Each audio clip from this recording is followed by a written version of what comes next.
पाहुयात पुढची बातमी। आमदार गोपीचंद पडळकरांविरोधात महायुतीतलेच नेते आक्रमक दिसतात।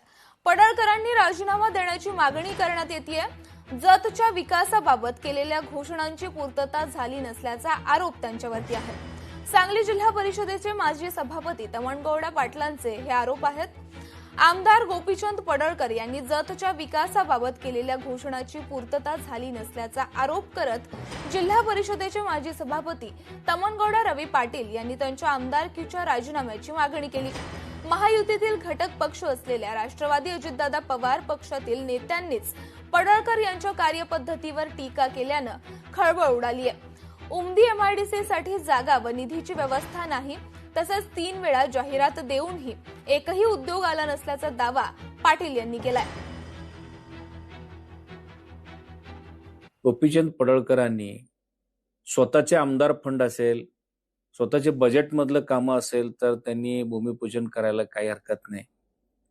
दुसऱ्यांनी मंजूर केलेले कामं, दुसरे संस्थेची कामं उद्घाटन करून भूमिपूजन करून फुकटचे श्रेय घेण्याचे प्रयत्न करायला लागलेत। माझं एक ओपन चॅलेंज आहे गोपीचंद पडळकरांना, तुम्ही आमदार होऊन 2 वर्ष झालेले आहे। 10,000 जतमधलं बेरोजगारांना तुम्ही रोजगार उपलब्ध करून देणार होता। 2,000 एकरमध्ये एमआयडीसी करणार होते। त्याचे भूमिपूजन करा दम असेल तर तुम्ही। तर छत्रपती संभाजीनगरच्या वैजापूरमध्ये एफडीएची कारवाई पाहायला मिळते। परमेश्वरी सुपर शॉपीवर एफडीएची धाड, मुदत बाह्य अन्नपदार्थ यावेळी जप्त करण्यात आलेत। पुढील कायदेशीर प्रक्रिया सुरू करण्यात आलेली आहे। नागरिकांच्या आरोग्याशी खेळणाऱ्या व्यावसायिकांवर यापुढेही कठोर कारवाई केली जाईल असा इशारा एफडीएचे संयुक्त आयुक्त श्रीकांत करकळे यांनी दिलाय।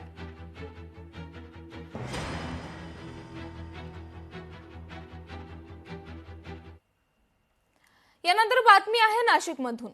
नाशिकमध्ये अन्न औषध विभाग प्रशासनाची कारवाई सुरूच आहे। गंगापूर रोडवरील हॉटेलचा अन्न परवाना निलंबित करण्यात आलाय।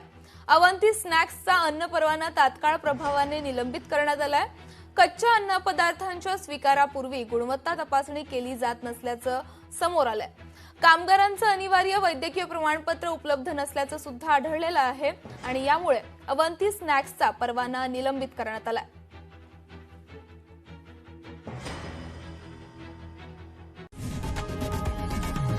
लोकशाही मराठी ऐका, पहा, जागरूक रहा।